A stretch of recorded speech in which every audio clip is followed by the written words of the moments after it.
ആശമാർക്ക് അടുത്ത 3 മാസം കൂടി സസുഖം സെക്രട്ടേറിയറ്റിന് മുന്നിൽ മഴയും വെയിലും കാറ്റും മഞ്ഞും ഒക്കെ കൊണ്ട് താമസിക്കാം.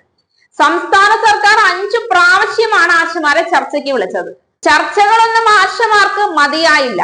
കേന്ദ്രമന്ത്രിയെ കാണാൻ അനുമതി നിഷേധിച്ചിട്ട് കൂടി വീണ ജോർജ് വീണ്ടും കേന്ദ്രമന്ത്രിയെ കാണാൻ സമ്മർദ്ദം ചെലുത്തി. കാണാൻ തയ്യാറായി.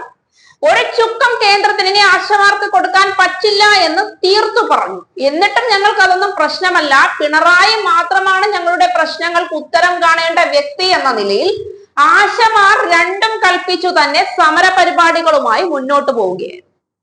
ഇതിനിടയിലാണ് ആശമാർക്ക് വേണ്ടി ഒരു പൊതുതാൽപര്യ ഹർജി ഹൈക്കോടതിയിൽ ഫയൽ ചെയ്യപ്പെട്ടത്.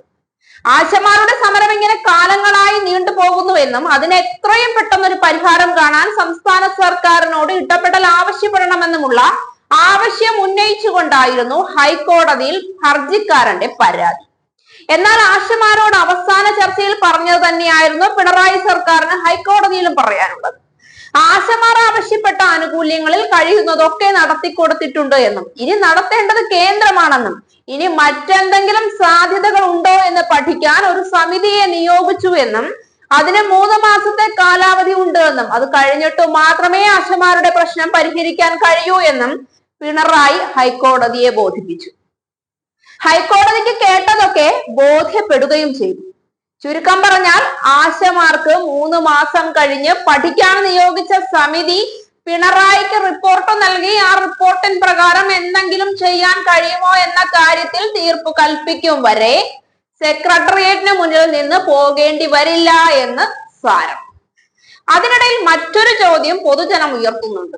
അത് ആശമാരുടെ സമരം തുടങ്ങിയ അന്ന് മുതൽ ഇന്നോളം ആ സ്ത്രീകൾക്കിടയിൽ കാണുന്ന ഒരു മുഖമാണ്. ആശാപ്രവർത്തകർ എല്ലാം സ്ത്രീകളാണെന്നിരിക്കെ ഇതാരാണ് യുദ്ധഭൂമിയിൽ ഒരു പുതിയ ഭടൻ എന്നൊരു സംശയം എല്ലാവർക്കും ഉണ്ടായിരിക്കും. എന്നാൽ ഇതൊരു ആശാ തൊഴിലാളി അല്ല. സംഘടനയുടെ നേതാവായ ഇദ്ദേഹം ഇന്ന് വരെ ആശമാർക്ക് വേണ്ടി ഒരു ദിവസം നിരാഹാരം കിടന്നിട്ടില്ല, തലമുണ്ടനം ചെയ്തിട്ടുമില്ല.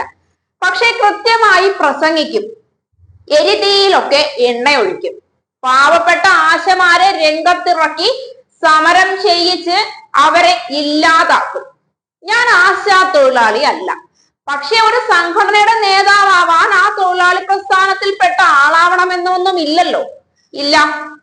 സ്ത്രീകൾ എത്രയോ ഉയർന്ന പദവികൾ വഹിക്കുന്ന ഒരു കാലത്ത് അവരിൽ ഒരാളെ ഈ സംഘടനയുടെ തലപ്പത്തിരുത്താൻ കാര്യപ്രാപ്തിയില്ല എന്ന് തോന്നിയത് കൊണ്ടാണോ പുറമേ നിന്ന് ഇങ്ങനെ ഒരു വരത്തനെ കൊണ്ടുവന്നിരുത്തിയിരിക്കുന്നത്?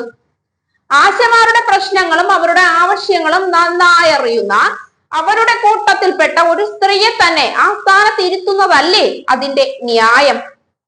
പിന്നെ എന്തുകൊണ്ട് ഇങ്ങനെ മറ്റൊരു വരത്തൻ ഈ സ്ഥാനത്ത് വന്നു? മറ്റു രാഷ്ട്രീയ പാർട്ടികളുടെ അച്ചാരം വാങ്ങിയിട്ട് സംസ്ഥാന സർക്കാരിനെ താഴെയിറക്കാൻ ഇറങ്ങിയിരിക്കുന്ന ഇടനിലക്കാരനാണോ ഇതെന്ന് പൊതുജനം ചോദിക്കുന്നതിൽ പിന്നെ എന്താണ് തെറ്റ്?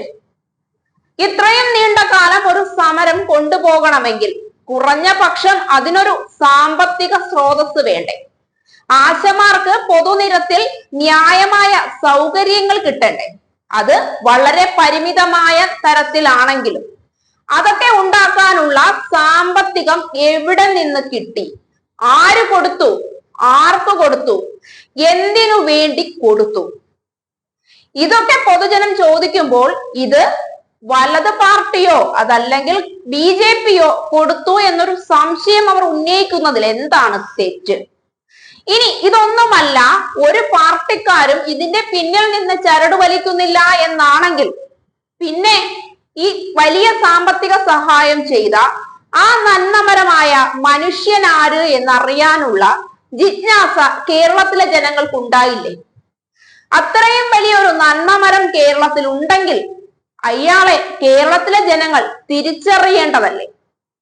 അപ്പോൾ ചങ്കൂറ്റമുണ്ടെങ്കിൽ ആശമാർ ചെയ്യേണ്ടത്, നേതാവ് കളിക്കുന്നവർ ചെയ്യേണ്ടത് ആ സാമ്പത്തിക സ്രോതസ് ഏതെന്ന് കുറഞ്ഞ പക്ഷം വെളിപ്പെടുത്തിയിട്ട് നിങ്ങളുടെ ആവശ്യങ്ങൾക്ക് വേണ്ടി സമരം ചെയ്യുകയാണ്.